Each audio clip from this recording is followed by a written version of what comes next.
আসসালামু আলাইকুম সুপ্রিয় চতুর্থ শ্রেণীর শিক্ষার্থীরা, আশা করি তোমরা সকলে অনেক ভালো আছো।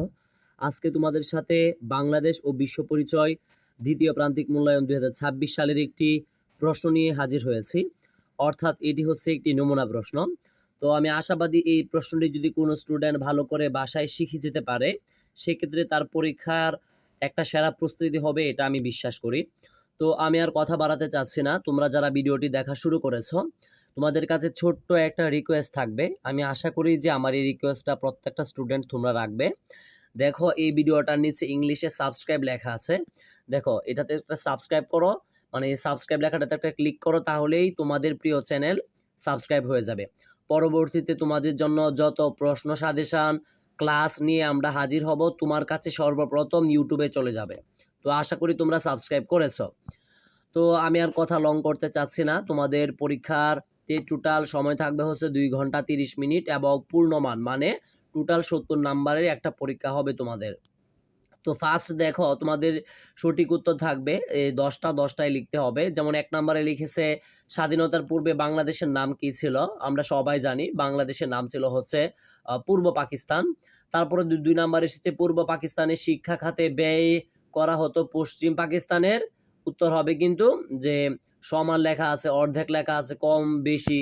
তো পূর্ব পাকিস্তানের শিক্ষা খাতে ব্যয় করা হতো পশ্চিম পাকিস্তানের থেকে কিন্তু অর্ধেক, মানে কম করা হতো আর কি, সেটাই। তো এটা বই থেকে সঠিকটা দেখে নিও তারপরেও।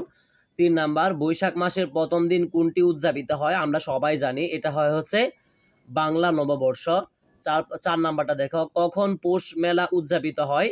এখানে রয়েছে বর্ষাকালে, বসন্তকালে, হেমন্তকালে, শীতকালে। ঠিক আছে, তো যেটা সঠিক উত্তর হবে সেটা দাগিয়ে নেবা।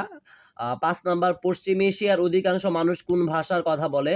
উর্দু, জাপানি, রাশিয়া, আরবি। যেটা সঠিক উত্তর হবে সেটা শিখে নিবা বা বই থেকে দেখে নিবা। 6 নাম্বার, সুন্দরবনে কি ধরনের বনভূমি? পাইন, ম্যানগ্রোভ, চিরহরিণ, পত্রঝরা। যেটা সঠিক উত্তর হবে সেটা শিখে নিবা। 7 নাম্বার, কত বছর বয়স থেকে ভোট প্রদান করা যাবে? অপশন রয়েছে 17 বছর, 18 বছর, 19 বছর, 20 বছর। এটা আমরা সবাই জানি যে একজন মানুষ কত বছর হলে সে ভোট দিতে পারে, মানে ভোটার হতে পারে।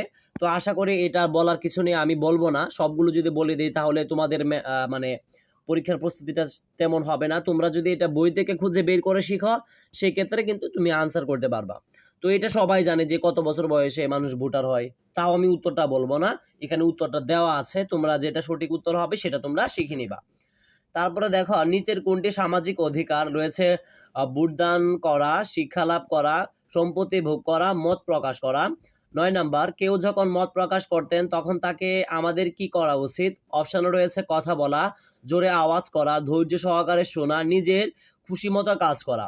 10 নাম্বার, একজন শ্রমিক তার শ্রমিকের বিনিময়ে ন্যায্য মজুরি পেলেন, এটি তার কি ধরনের অধিকার? অপশন রয়েছে অর্থনৈতিক অধিকার, চিকিৎসার অধিকার, রাজনৈতিক অধিকার, ভোটের অধিকার। তো আশা করি আমরা অলরেডি তোমাদের সাথে যে 10টা সঠিক উত্তর ছিল সেগুলো নিয়ে আমরা আলোচনা করেছি। এখন আমরা আলোচনা করব হচ্ছে যে 2 নং প্রশ্ন নিয়ে, উপযুক্ত শব্দ দিয়ে শূন্যস্থান পূরণ করো। তো এখানে টোটাল ক থেকে উম পর্যন্ত টোটাল তোমাদের পরীক্ষাতে 5টি দেওয়া থাকবে। তার মধ্যে যদি 5টি আনসার করতে পারো সেক্ষেত্রে শূন্যস্থানে 5 নাম্বার পাবা।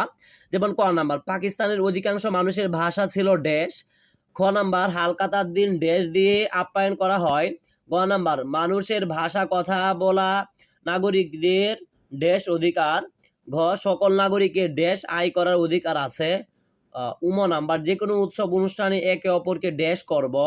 তো আশা করি এগুলো তোমরা বই থেকে খুঁজে শিখে নেবা। তারপরে দেখো 3 নং প্রশ্ন, নিচের বাক্যগুলো শুদ্ধ হলে স এবং মিথ্যা হলে মি লিখো। অর্থাৎ যদি বাক্যটা সঠিক হয়ে থাকে সত্য লিখবা, আর যদি মিথ্যা হয়ে থাকে মি লিখলেই যথেষ্ট, আর কিছু লিখতে হবে না। সেই ক্ষেত্রে 5 নাম্বার পাবে। যেমন দেখো, ক নাম্বারে লেখা আছে 69 গণ অভ্যুত্থান পূর্ব পাকিস্তানের জনগণকে ঐক্যবদ্ধ করে। তো এটা যদি সঠিক হয় সেক্ষেত্রে সঠিক লিখবা, মানে স লিখবা, মিথ্যা হলে মি লিখবা। তারপরে দেখো খ নাম্বার, আর নববর্ষ উপলক্ষে পৌষ মেলা আয়োজিত হয়। সঠিক উত্তর হলে স লিখবা, মিথ্যা হলে মি লিখবা। আশা করি এটা বুঝতে পারতেছ।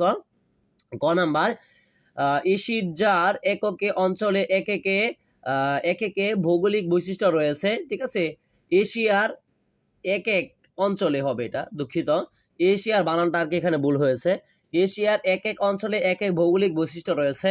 ঘ নাম্বার, ভোট প্রদান নাগরিকের সামাজিক অধিকার। নাম্বার ধর্ম পালন করা সামাজিক অধিকার। তারপরে দেখো 4 নাম্বার, এখানে তোমরা বক্স দেখতে পারতেছো, এই বক্সটা মিলাতে পারলে 5 নাম্বার পাবে। যেমন এখানে রয়েছে পহেলা বৈশাখ, তো এটা কি হবে? তো পহেলা বৈশাখ দেওয়া আছে। তারপরে দেখো কোনটার সাথে আর কি কোনটা মিলবে, নববর্ষ উৎসব, ঠিক আছে, আরব মরুভূমি, সুন্দরবন, ঠিক আছে, বর্নিউ রেইন ফরেস্ট, একটার সাথে আর একটা মিল করবা। এগুলো আশা করি তোমরা পারো। আর যারা না পারো তোমরা অবশ্যই বই থেকে শিখে নেবা। আর যদি বই থেকে শিখতে অসুবিধা হয়, তোমাদের আব্বু আম্মু অথবা বড় ভাই বোনের সাহায্যে এগুলো শিখে ফেলবা বই পরীক্ষার আগে, ঠিক আছে। এগুলো পারলে পরীক্ষার থাকার সম্ভাবনা রয়েছে, কারণ বই যেহেতু একটা, পরীক্ষাতে এগুলো থেকে থাকবে ঘুরিয়ে ফিরিয়ে। 5 নাম্বার দেখো, অল্প কথার উত্তর দাও 60টি যে থেকে 5টি, অর্থাৎ ক থেকে 6 পর্যন্ত টোটাল 60টি প্রশ্ন দেওয়া থাকবে তোমাদের অল্প কথায়, মানে এক কথায় উত্তর দিতে হবে অল্প কথায়। সেক্ষেত্রে তুমি 3 5 15, মানে প্রত্যেকটার জন্য 3 করে 5 নাম্বার পাবে। 3 5 15 নাম্বার পাবে টোটাল 5টার জন্য।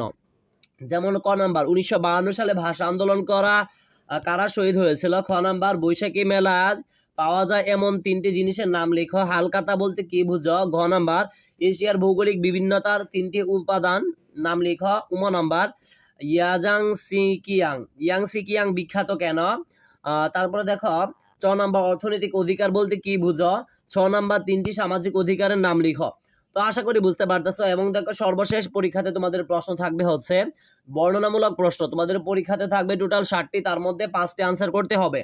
তো এগুলো তোমরা পড়ে নিবা। যেমন 1 নম্বরে এসেছে যে 1952 সালে ভাষা আন্দোলন কি, এটি আমাদের জন্য কেন গুরুত্বপূর্ণ? ভাষা শহীদদের প্রতি আমাদের কিরূপ দৃষ্টিভঙ্গি থাকা উচিত? 2 বাক্যে লিখো। খ নাম্বার, পূর্ব পাকিস্তান বলতে অঞ্চলকে বোঝাতে। পূর্ব পাকিস্তানের জনগণ কিভাবে অর্থনৈতিক ও শিক্ষা খাতে বৈষম্যের শিকার হয়েছিল তা 4টি বাক্যে লিখো। গ নাম্বার, পহেলা বৈশাখ কি? নববর্ষের দিনে তোমরা বিদ্যালয়ে কি কি কার্যক্রম? 4টি বাক্যে লিখো। ঘ নাম্বার, চিরায়ত উৎসব কাকে বলে? তোমার পছন্দের যে কোনো একটি চিরায়ত উৎসবের প্রধান প্রধান বৈশিষ্ট্যগুলো 4টি বাক্যে লিখো। নাম্বার, ভৌগোলিক উপাদান বলতে কি বুঝো? বিভিন্ন ভৌগোলিক বৈশিষ্ট্য কিভাবে এশিয়া মহাদেশে বৈচিত্র্যময় করেছে তা তোমার পাঠ্য বইয়ের আলোকে 4টি বাক্যে লিখো।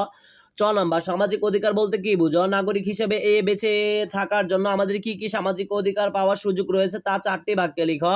এবং সর্বশেষ দেখো 6 নাম্বার, নাগরিক হিসেবে আমাদের কি কি অধিকার পাওয়ার সুযোগ রয়েছে তা 6টি বাক্যে লিখো। অর্থাৎ এগুলো যদি কোনো স্টুডেন্ট ভালো করে বুঝে বাসায় শিখতে পারে, আমি আশাবাদী সে পরীক্ষায় মোটামুটি এখান থেকে একটা ভালো নাম্বার কমন পাবে। তো আমি আর কথা বাড়াতে যাচ্ছি না। প্রতিদিন এমন সাজেশন ভিডিও এবং ক্লাস পেতে তোমাদের, এবং লাইভ ক্লাস পেতে তোমাদের প্রিয় চ্যানেল প্রথম থেকে দশম শ্রেণীর সকল পড়ালেখা এখানে আমার ইউটিউব চ্যানেলটি সাবস্ক্রাইব করে পাশে থাকবে। আর যারা অলরেডি সাবস্ক্রাইব করেছো তোমাদেরকে অনেক অনেক ধন্যবাদ। আসসালামু আলাইকুম।